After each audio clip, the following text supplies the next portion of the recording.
बलूचिस्तान में पेश आने वाले हौलनाक वाक़े से मुतल्लिक बहुत अहम पेशरफ्त हमारे सामने आई है। एक वीडियो सोशल मीडिया पर वायरल हो रही है जहां पर एक बुजुर्ग खातून हाथों में कुरान पाक थामे हैं और वो बानो बीबी की वालदा हैं, और वो जो कुछ कह रही हैं वो पाकिस्तानी अवाम को नहीं बल्कि सरफराज बुगटी को कह रही हैं। हालांकि सोशल मीडिया पर अवाम इस वक्त गम और गुस्से से सरापा एहतजाज बनी हुई है। जो चीजें सामने आ रही हैं, जो चीजें बताई जा रही हैं, उस पर भी इस वक्त यही नुक्ता नजर है हम सबका कि कुछ भी हो जाए कानून को आप हाथ में कैसे ले सकते हैं। लेकिन इन खातून के वीडियो बयान के बाद एक और बहस छिड़ गई है, एक और सिलसिला कमेंट्स का सामने आ रहा है जिसमें कहा जा रहा है कि प्रेशर के तहत ये सब कुछ कहा जा रहा है और सरदार को बचाने के लिए ये सब कुछ किया जा रहा है। तो पहले तो मैं आपको वो तर्जुमा बताती हूँ जो कि वो खातून अपनी वीडियो में बातें कर रही हैं। वो हम तो नहीं समझ पा रहे, लेकिन उसका तर्जुमा हमने हासिल किया है। वो मैं आपको एज इट इज बताती हूँ जो उस वीडियो में वो खातून कह रही हैं। वो कह रही हैं,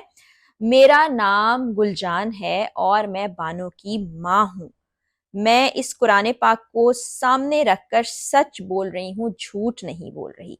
सरफराज बुगटी, अब यहाँ पर वो सरफराज बुगटी जो कि सीएम हैं बलूचिस्तान के, उनको मुखातिब करती हैं और कहती हैं, हकीकत यह है कि बानो 5 बच्चों की माँ थी, वो कोई बच्ची नहीं थी। इसका बड़ा बेटा नूर अहमद है जिसकी उम्र 18 साल है। दूसरा बेटा वासित है जो 16 साल का है। उसके बाद उसकी बेटी फातिमा है जो 12 साल की है। फिर उसकी बेटी सादिका है जो 9 साल की है। और सबसे छोटा बेटा जाकिर है जिसकी उम्र 6 साल है। क्या एक बलोच का ज़मीर ये गवारा करेगा कि इतने बच्चों की माँ किसी दूसरे मर्द के साथ भाग जाए? ये अब सरफराज बुगटी साहब को ये मुखातिब करी हैं। बेशक हमने उन्हें किया है, अब यहाँ पर वो एतराफ़े जुर्म कर रही हैं अपने कबीले के बिहाफ पर, अपने खानदान के बिहाफ पर। ये कोई बेगैरती नहीं थी बल्कि बलोच रस्मो रिवाज के मुताबिक किया गया।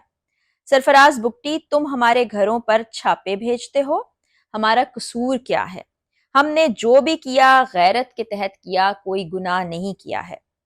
मेरी बेटी बानो और एहसानुल्लाह पड़ोसी थे। बानो 25 दिन एहसान के साथ भाग गई थी, वो उसी के साथ रह रही थी। 25 दिनों के बाद वो वापस आ गई। तब बानो के शौहर ने बच्चों की खातिर इसे माफ किया था और उसको अपने साथ रखने पर राजी हो गया था। मगर एहसानुल्लाह अपनी हरकतों से बाज नहीं आया। वो हमें वीडियोस भेजता था, टिकटॉक पर हाथ पर गोली रख कर कहता था, जो मुझसे लड़ने आए वो शेर का दिल रख कर आए। यानी कि वो हमें धमकियां देता था। मेरे बेटे की तस्वीर पर क्रॉस का निशान लगाकर कहता था, मैं इसे मार दूंगा। इतनी रुसवाई और बेगैरती हम बर्दाश्त नहीं कर सकते थे। हमने जो भी किया अच्छा किया। इस कुरान पर कसम खाकर कहते हैं, बेटी को करना हमारा हक था।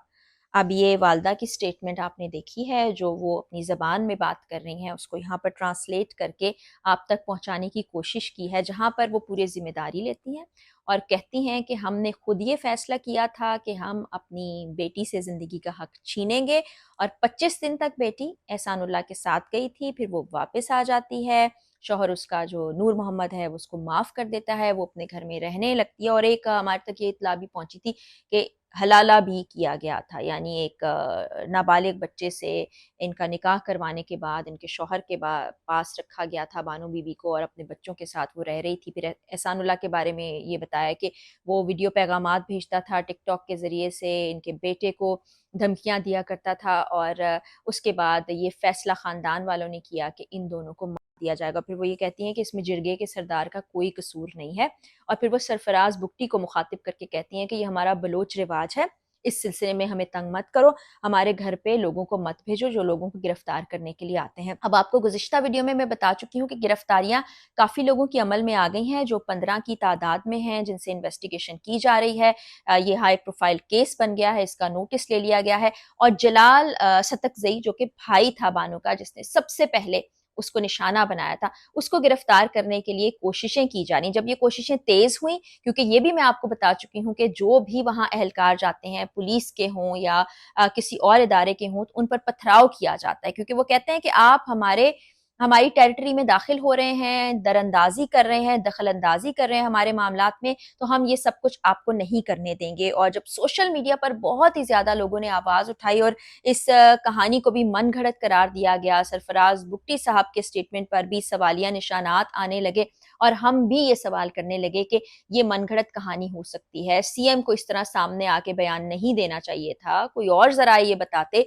फिर अपने तौर पर वहाँ के लोगों से जब पूछगिछ की गई तो कुछ तफसीलात जो हमारे सामने आई थी वो आप तक पहुंचाई, और अब ये बानो की वालदा का एक बयान सामने आ गया। और जब से बयान सामने आया एक अलग बहस छिड़ गई है, और वाज़ेह तौर पर कुछ तस्वीर जो हम पहले भी आपसे शेयर कर चुके हैं, जिसमें सरदार को देखा जा सकता है सरफराज बुगटी के साथ। वहां पर ये कहा जा रहा था कि सरफराज बुगटी भी अपने सरदार को बचाने की कोशिश कर रहे हैं, क्योंकि वो भी उन्हीं रस्मों रिवाजात में पल के बढ़ के आगे बढ़े हैं और वहीं के रहने वाले हैं, वहीं के रिवाजात को मुकद्दम जानेंगे। क्योंकि ज़ाहिरी बात है वहाँ पर कबायली सिस्टम बड़ा स्ट्रॉन्ग है, जिरगा सिस्टम बड़ा स्ट्रॉन्ग है, और अब इनकी वालदा का बयान आने के बाद लोगों में ये तासुर बहुत ज़्यादा पाया जा रहा है कि इनको प्रेशराइज किया गया और इनसे ये बयान लिया गया। अब इस पर आगे क्या छानबीन होगी, पुलिस इसकी तहकीक कैसे करेगी, वो तो फिर बाद में ही पता चलेगा, क्योंकि ऐसे वाक़यात के अंदर, ऐसे केसेस के अंदर तहकीकात बहुत मुश्किल हो जाती हैं, क्योंकि उसी इलाके के लोग, वहीं के रहने वाले, वहीं के मकीन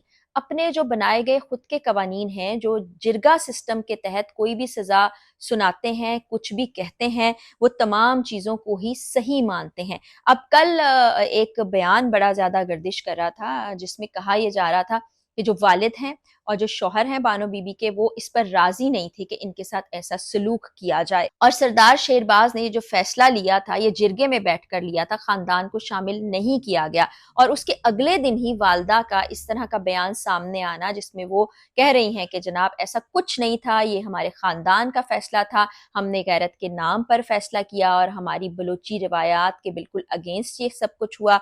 वो बच्चों की उम्रें भी बता रही हैं, बच्चों के नाम भी बता रही हैं, कोई बैद नहीं कि कल को बच्चों को भी सामने लाया जाए, वालिद को सामने लाया जाए, शौहर को सामने लाया जाए, और इसलिए भी ये सब कुछ किया जा रहा है कि इन सबको बचा लिया जाए, इनके वीडियो पैगामात सामने आने का इम्कान भी हो सकता है।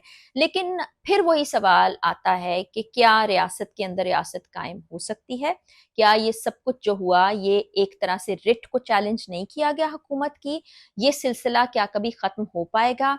क्या कभी हम सिर्फ जो मुल्की कवानीन हैं या जो शरई कवानीन हैं उनके मुताबिक अपनी ज़िंदगी गुजारेंगे? ऐसा बहुत ही मुश्किल नज़र आता है। और जब जो लोग शरई कवानीन की भी बात करते हैं, वो भी हमने बड़े वाज़ेह तौर पर गुज़िश्ता वीडियो में बताया था कि उसके भी कुछ तकाज़े होते हैं। हर कानून के कुछ तकाज़े होते हैं। अगर आप शरई कानून भी नाफ़िज़ करते हैं तो काज़ी ही फ़ैसले लेगा। किसी भी एक आम शख्स को फ़ैसला लेने की इजाज़त नहीं है। और ये जो पंचायत, जिरगा, ये सब सिस्टम, कबायली सिस्टम, ये बिल्कुल मेल नहीं खाते हैं मुल्क के कानून से और शरीयत के कानून से। तो इस पर विफाक को अब हरकत में आना चाहिए। अब ये सिर्फ मामला सिर्फ बलूचिस्तान की हद तक नहीं रह गया, इसको रिजॉल्व करना चाहिए। ये जो सिलसिला चल रहा है, नस्ल दर नस्ल चलता आ रहा है, इसको रोकना पड़ेगा, क्योंकि ये वो वाकया जो हमारे सामने आ गया। बहुत से वाकयात हमारे सामने नहीं भी आते और साल हर साल से ऐसा ही सिलसिला जारी है, जहां पर कारोकारी के नाम पर बाज़ औक़ात तुहमतें लगाकर कितने लोगों की जानें चली गई हैं। अगली वीडियो में इंशाल्लाह मज़ीद अपडेट्स के साथ मुलाकात होगी, बशर्ते ज़िंदगी इजाज़त दीजिए। अल्लाह हाफ़िज़।